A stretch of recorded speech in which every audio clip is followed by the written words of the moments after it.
بسم الله الرحمن الرحيم. ومن أحسن قولا ممن دعا إلى الله وعمل صالحا وقال إنني من المسلمين. إن الحمد لله نحمده ونستعينه ونستغفره ونعوذ بالله من شرور أنفسنا ومن سيئات أعمالنا، من يهده الله فلا مضل له ومن يضلل فلا هادي له، وأشهد أن لا إله إلا الله وحده لا شريك له، وأشهد أن محمدا عبده ورسوله. أما بعد فإن خير الحديث كتاب الله وخير الهدي هدي محمد صلى الله عليه وسلم، وشر الأمور محدثاتها وكل محدثة بدعة وكل بدعة ضلالة وكل ضلالة في النار. رب اشرح لي صدري ويسر لي أمري واحلل عقدة من لساني يفقهوا قولي. رب أعوذ بك من همزات الشياطين وأعوذ بك رب أن يحضرون. أعوذ بالله السميع العليم من الشيطان الرجيم. بسم الله الرحمن الرحيم. إذا زلزلت الأرض زلزالها وأخرجت الأرض أثقالها وقال الإنسان ما لها يومئذ تحدث أخبارها بأن ربك أوحى لها يومئذ يصدر الناس أشتاتا ليروا أعمالهم فمن يعمل مثقال ذرة خيرا يره ومن يعمل مثقال ذرة شرا يره.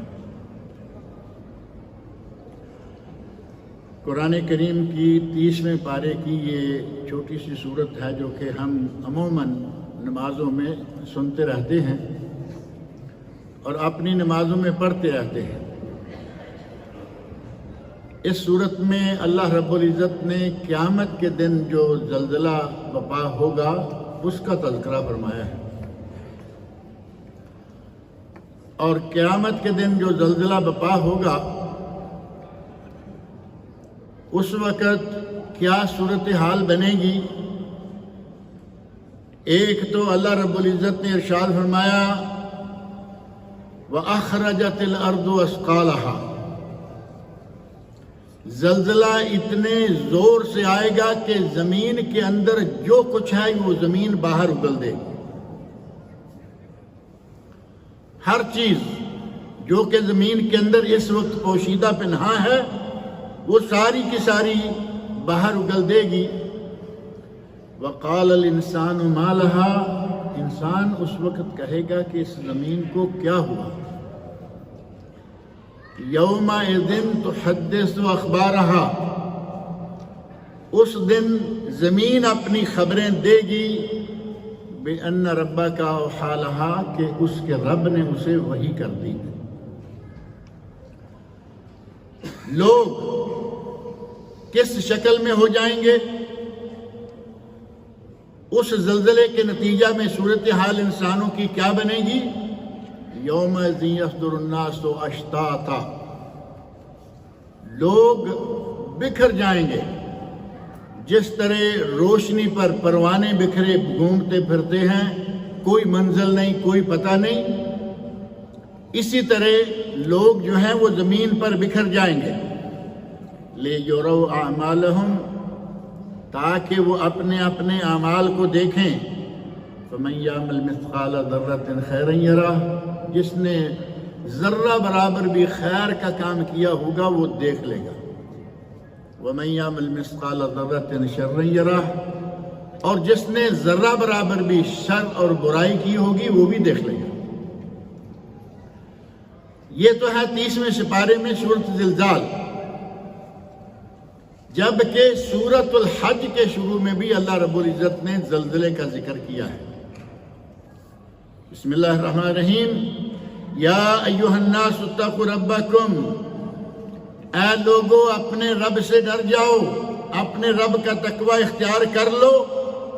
ان زلزلۃ الساعۃ شیء عظیم، قیامت کے دن جو زلزلہ آئے گا وہ بہت ہی عظیم ہوگا. یوم ترونہا تذہل کل مرضعۃ عما ارضعت، اس دن تم دیکھو گے کہ اپنے بچے کو دودھ پلانے والی اپنے بچے سے غافل اور بے خبر ہو جائے گی۔ ماں کا تو آپ کو علم ہے کہ اپنے بچے کے ساتھ کتنی اٹیچمنٹ ہوتی ہے، بچے کو ذرا تکلیف ہو ماں بے تاب ہو جاتی ہے، لیکن وہ زلزلہ ایسا ہوگا کہ ماں کو اپنے بچے کی پرواہ نہیں ہوگی، بھائی کو بھائی کی، بہن کو بہن کو، کسی کو کوئی نہیں پوچھنے والا۔ اس وقت اللہ رب العزت فرماتے ہیں وَتَضَعُ كُلُّ ذَاتِ حَمْلٍ حَمْلَهَا، ہر حمل والی عورت خوف زدہ ہو کر اپنا حمل گرا دے گی۔ اور تو خود تو حمل نہیں گرا سکتی نا، لیکن اس زلزلے کا خوف اتنا ہوگا کہ اس خوف کے نتیجہ میں اس کا حمل جو ہے ساقط ہو جائے گا۔ وَتَرَى النَّاسَ سُكَارَى، آپ دیکھیں گے کہ لوگ کچھ ایسے پھر رہے ہیں جیسے پاگل ہیں۔ سکارا سکران، نشے میں ہیں، جیسے کوئی نشے میں دت گرتا پڑتا ہے، تم دیکھو گے کہ یہ اسی طرح پھر رہے ہیں۔ وَمَا هُمْ بِسُكَارَى، لیکن یہ نشے میں نہیں ہیں، یہ نشے میں نہیں ہیں۔ وَلَكِنَّ عَذَابَ اللَّهِ شَدِيدٌ، حقیقت یہ ہے کہ اللہ کا عذاب اتنا سخت ہے کہ اب انہیں اپنا کوئی ہوش ہی نہیں ہے۔ یہ ہے قیامت کے دن آنے والے زلزلے کی چھوٹی سی ایک جھلک، اور اگر اس سے بہت ہی چھوٹی جھلک دیکھنی ہو تو یہ جو ہمارے یہاں زلزلے موقع و موقع آئے رہتے ہیں، ابھی پچھلے دنوں سوریا میں، ترکی اور سوریا دونوں ملکوں میں زلزلے آئے۔ اس زلزلے میں آپ نے دیکھا، خبروں میں دیکھا، سنا، کتنے لوگ مر گئے، کتنے لوگ زخمی ہوئے، کتنے لوگ بے گھر ہوئے، بلڈنگوں کی بلڈنگیں، مکانوں کے مکان، دکانوں کی دکانیں، تباہی مچ گئی۔ یہ کیوں ہے؟ اللہ رب العزت اپنے بندوں کو اس طرح مشقتوں میں مبتلا کر رہا ہے، تو وجہ کیا ہے؟ یقیناً یہ کہا جا سکتا ہے کہ یہ اللہ رب العزت کی ایک حکمت ہے۔ پہلی بات یہ کہ اس کی حکمتوں کو ہم نہیں جانتے، لیکن کچھ باتیں ایسی ہیں کہ جو اس نے قرآن کریم میں بتائی ہیں، ہمیں نبی اکرم صلی اللہ علیہ وسلم کی زبان مبارک سے بتائی ہیں۔ ایک عذاب آئے تو اس میں دو مصلحتیں بیک وقت ہوتی ہیں، اہل علم کا، اہل عمل کا، اہل ایمان کا وہ امتحان ہوتا ہے۔ ایمان والوں کا امتحان ہے اور ظالموں گناہگاروں کے لیے سزا ہے۔ ایک ہی وقت میں دو کام۔ اللہ رب العزت اپنے بندوں کا امتحان لے لیتا ہے کہ یہ صبر کرتے ہیں یا نہیں۔ موتیں ہوں گی، زخم آئیں گے، مالی نقصانات ہوں گے، یا یہ صبر سے کام لیتے ہیں یا جزا فضا پہ اتر آتے ہیں۔ اور دوسری طرف گناہگاروں کو اللہ رب العزت اس دنیا میں بھی چھوٹی چھوٹی عذاب کی جھلکیاں دکھا دیتا ہے کہ میں چاہوں تو میں یہ بھی کر سکتا ہوں۔ ان زلزلوں کو، ان سیلابوں کو، چاند اور سورج گرہن کو، ان سب چیزوں کو ایک اللہ رب العزت کی نشانیوں میں سے نشانی قرار دیا گیا ہے کہ یہ اللہ کی نشانیوں میں سے نشانیاں ہیں۔ صحیح بخاری و مسلم کی حدیث ہے، نبی اکرم صلی اللہ علیہ وسلم ارشاد فرماتے ہیں ان الشمس والقمر آیاتان من آیات اللہ، سورج کو گرہن لگ گئی، چاند کو گرہن لگ گئی، کسی کے بس میں ہے؟ نہ کوئی سورج کو گرہن لگا سکتا ہے، نہ کوئی لگے ہوئے گرہن کو ہٹا سکتا ہے۔ یہ اللہ کی نشانی، جب چاہے، جس کو چاہے، جتنا چاہے پکڑ لے۔ جب اتنی بڑی مخلوق کو اللہ رب العزت جب چاہے اس کی روشنی چھین سکتا ہے، مکمل چھین لے، آدھی چھین لے، پونی، سوا، تو ہم تو اس کے مقابلے میں کوئی شے نہیں۔ فرمایا لا ينخسفان لموت احد ولا لحیات، ان چاند اور سورج کو جو گرہن لگتا ہے نہ کسی کے مرنے کے نتیجے میں لگتا ہے، نہ کسی کے پیدا ہونے کے نتیجے میں لگتا ہے۔ اللہ کی نشانی جب چاہے وہ لگاتا ہے۔ اور اگر کبھی ایسا ہو جائے، گرہن لگ جائے، تو نبی اکرم صلی اللہ علیہ وسلم کا ارشاد کیا ہے؟ اپنا عمل کیا ہوتا تھا؟ عمل مبارک، اذا حضبہ امر صلی، جب کبھی کوئی ایسی صورتحال پیش آ جاتی، گرہن لگ جاتا، سورج کو ہو، چاند کو، فوری طور پر صلاۃ الخسوف آپ پڑھا کرتے تھے۔ صحابہ کرام کو ساتھ لیا کرتے، باقاعدہ اعلان ہوتا، اذان نہیں لیکن اعلان ہوتا، الصلاۃ جامعہ، نماز ہونے والی ہے، آ جاؤ، اور باجماعت نماز ادا کی جاتی۔ اور یہ معلوم ہے کہ اس میں 1 رکوع، 2 رکوع اور 3 رکوع جائز، ثابت۔ تلاوت کریں، رکوع کریں، پھر اٹھ کے تلاوت شروع کر دیں، پھر رکوع کریں، پھر اٹھ کے تلاوت شروع کر دیں، اور پھر رکوع کر کے سجدہ چلے جائیں۔ 2 بھی جائز، 3 بھی جائز، اور کم و بیش بھی جائز۔ اور جس طرح صلاۃ الخسوف خسوف ہے، چاند گرہن، سورج گرہن کی نمازیں، اسی طرح زلزلہ کی بھی نماز ہے۔ زلزلہ کے وقت بھی کیا کرنا چاہیے؟ نماز کی طرف کوشش کرنی چاہیے۔ زلزلہ کی بھی نماز موجود ہے۔ حضرت ابن عباس رضی اللہ عنہما، جو ترجمان القرآن کے نام سے معروف ہیں، کہ قرآن کریم کی جو تعلیم، جو سمجھ اللہ رب العزت نے حضرت ابن عباس کو دی تھی، باقی صحابہ کو نہیں تھی۔ اور نتیجہ یہ کس بات کا تھا؟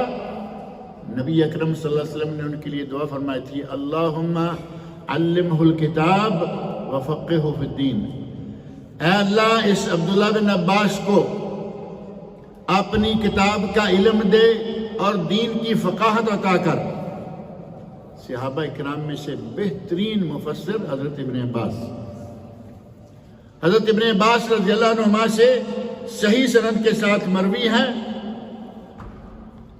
کہ جب زلزلہ آیا تو انہوں نے 2 رکعت نماز پڑھائی۔ اور زیادہ بہتر یہ ہے کہ ہر کوئی اپنے اپنے گھر میں اپنی اپنی جگہ پر پڑھے۔ جماعت جائز، لیکن بعض کے نزدیک اکیلے اکیلے پڑھنا زیادہ صحیح۔ اور جو نماز حضرت ابن عباس رضی اللہ عنہ نے پڑھی، اس میں انہوں نے 1 رکوع کیا، پھر تلاوت، دوسرا رکوع کیا، پھر تلاوت، اور تیسرا رکوع کرنے کے بعد وہ سجدہ گئے۔ 6 رکوع اور 4 سجدے 2 رکعتوں کے۔ یہ اگر کوئی ایسے مواقع پر اللہ رب العزت مسلمان ممالک کو، حتیٰ کہ مسلمان جہاں جہاں بھی ہیں، اللہ تعالیٰ ان سب کو محفوظ رکھے، لیکن کیا معلوم کب کہاں کچھ ہو جائے۔ ہمیں اللہ رب العزت کی ان نشانیوں کو ہر وقت ذہن میں رکھنا چاہیے۔ آج ترکی میں، سوریا میں، کل پتہ نہیں کہاں ہو۔ اللہ رب العزت محفوظ رکھے، لیکن اگر کہیں ایسا ہو جائے تو یہ نماز پڑھنا ثابت ہے۔ لیکن اگر نماز نہیں تو کم از کم گڑ گڑانا، توبہ طائب کرنا، اللہ رب العزت کی طرف رجوع کر لینا۔ اللہ رب العزت نے جب یہ امتحان لیا تو کیوں کہ میرے بندے کیا میری طرف پلٹتے ہیں یا نہیں، میری نعمتیں شب و روز کھاتے ہیں۔ اور ہم تو سمجھتے ہیں نا کہ ہم اپنی عقل سے کما کے کھا رہے ہیں۔ بھائی میرے پاس اتنی بڑی ڈگری ہے، میری اتنی طرح کیوں نہیں ہوگی؟ بڑی بڑی ڈگریوں والے ہسپتال میں پڑے ہوئے ہیں، نہ تنخواہ نہ پیسہ، خرچہ آ رہا ہے۔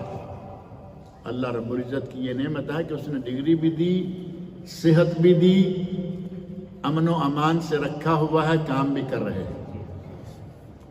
ورنہ سنن ترمذی کی صحیح سند سے ثابت حدیث، من اصبح آمنا فی سرب، جو شخص صبح اپنے گھر میں پر امن ماحول میں بیدار ہوا،